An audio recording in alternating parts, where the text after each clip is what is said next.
സൗദിയിൽ രണ്ട് വ്യത്യസ്ത കേസുകളിൽ രണ്ടുപേരുടെ വധശിക്ഷ നടപ്പിലാക്കി. സൗദി പൗരനെ വെടിവെച്ചു കൊന്ന കേസിൽ സ്വദേശിയെയും രാജ്യത്തേക്ക് മയക്കുമരുന്ന് കടത്തിയ കേസിൽ വിദേശിയുടെയും വധശിക്ഷയാണ് നടപ്പാക്കിയത്. മക്കയിലും അൽജൌഫിലുമായാണ് ശിക്ഷ നടപ്പാക്കിയത്.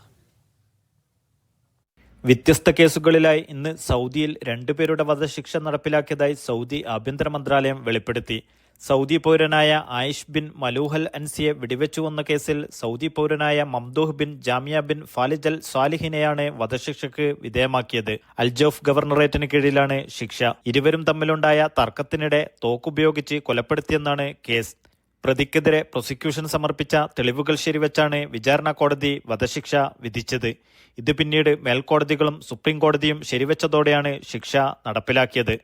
രാജ്യത്തേക്ക് മാരക ലഹരി വസ്തുവായ ഹെറോയിൻ കടത്തിയ കേസിൽ അഫ്ഗാൻ സ്വദേശിയായ ഗുലാം റസൂൽ റഫീഖിനെയാണ് രണ്ടാമത്തെ കേസിൽ വധശിക്ഷയ്ക്ക് വിധേയമാക്കിയത്. മക്ക ഗവർണറേറ്റിന് കീഴിലാണ് ശിക്ഷ.